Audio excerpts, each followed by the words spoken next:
What's up, guys? So, in patch 2.5 and Breach League's release, there were 3 two-hand weapons that were released that had shining potential. For some reason, all 3 were axes, just furthering the shitting on stab swords and maces. So let's talk about the 3 that came out. So you have Kitava's Feast, Uul-Netol's Embrace, and Ngamahu's Flame. So, of these 3, 2 of them are slightly unique, and one of them is just a dank-ass weapon. So let's start with the dank-ass weapon. Kitava's Feast is just a fat axe that has leech, recovers percent life of maximum life on kill, and enemies you hit are destroyed on kill. So stuff like porcupines, when you kill them and they die, they don't fucking porcupine. It's pretty straightforward. Moving on, we have Uul-Netol's Embrace, which is the Uul-Netol being the physical breach lord's specific weapon. To get the upgrade version, the Embrace version, you have to use a blessing, and it has an interesting mechanic on it called Bone Nova. You can take a look at what Bone Nova does. A spiral of bones erupt around you, dealing physical damage. Now you can see at the actual text, it says we have projectiles and cannot cause bleeding, but essentially it shoots little fucking spikes around us, and the little fucking spikes do little fucking damage. Now, this is 6-linked, but it operates the same way Whispering Ice does, in that you could not have them linked and it still supports them. So if this was 6-socketed, it'd be giving the exact same effect.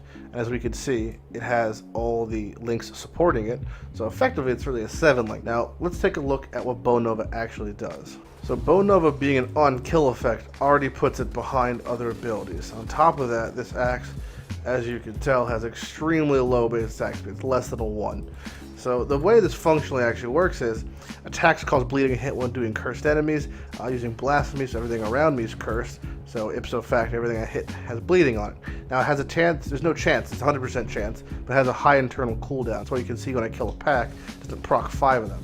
Now, I haven't linked to Chain and a bunch of other fizz attack range things because it's technically a physical attack that is ranged. But Chain seems like to be the one that scales the best off of it. You know, when you go through a pack, it does chain around, and since I am RT, the hits are guaranteed. You can actually experiment with things like slower projectiles and faster projectiles to either do more damage or have them travel farther. And now it's great for clearing in general. It pretty much can off-screen things, and when they do hit packs, they hit them quite hard. But it is, like I said, an on-kill effect, so it's already behind stuff like on-hit effects or just the raw damage that Kitava's Feast has.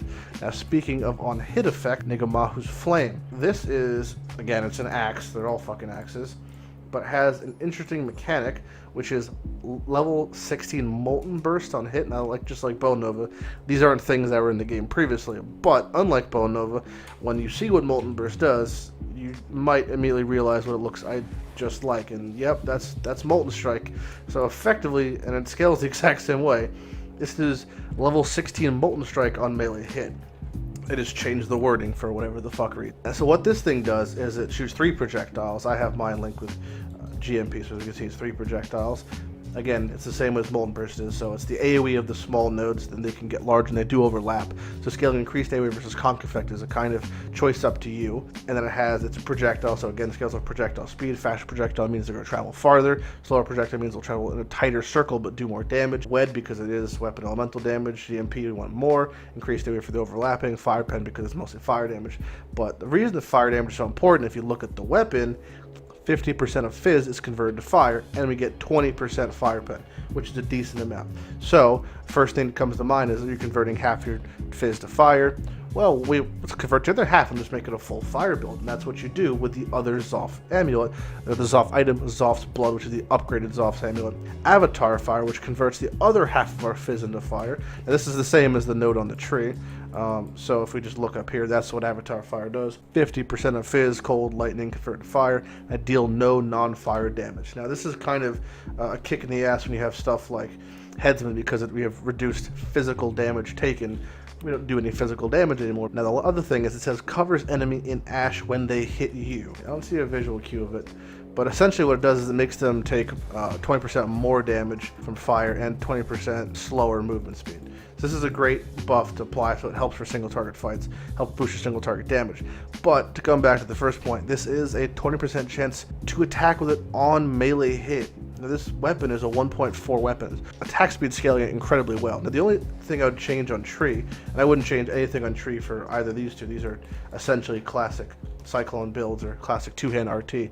And my Tree is just like that. The one thing I would grab for the flame version is just grab Lava Lash. It gives really good damage if you add up the percentages. It's pretty high value, and it of course gives 8% fire pen. So these are the three weapons that come out. The price points, give or take, Uul-Netol's 1.5x in hardcore. Ngamahu's is Ngamahu's. It's very fun to pronounce, very PC. I basically sound racist half the time when I say it. That's about 20C. Again, great because you don't have to 6-link it, but if you wanted to and you just want to run Kaom's Heart or don't have the means to run a 6-link chest, instead you could obviously 6-link it and use your Cyclone or use your two-hand setup in the weapon itself, and hopefully you'll share some support gems that scale with it. For example, if I had my gems in here, Fortify, Melee, Attack, it is not melee so it wouldn't work. Added Fire, that would work because it's a physical. Melee again wouldn't work. Increased AoE would support it. Faster attacks would support it. So 3 of my gems basically supporting Cyclone would actually support it itself, so that way you can kind of double dip if you're having a hard time getting a link. They're pretty cool overall. I still don't understand why they keep making axes. Again, axe, and the situation stands that we have 2 Fizz staffs, basically. Pillar Cage got trash. Hedgies exclusively for crit. For maces, you basically just have Marohi. Kongors is meh. And for swords, you have Condos and you have Hiltless. Doomsower, all pretty trash in general, especially compared to stuff like Hezmata, which costs chaos. All of them completely get shit on by stuff like Kitava's Feast and Disfavor. It's extremely hard to beat out these weapons, and the axe nodes are just better. I don't really want to rant about it right now, but that about wraps up this video. If you have any questions about these new things, you could also check them out. I did a very small expose on the Cyclone guide discussing what the weapons do and some optimal links for them. Feel free to check that out. I'm Lighty. Have a good day. Fucking spin your hearts out. Oh, God.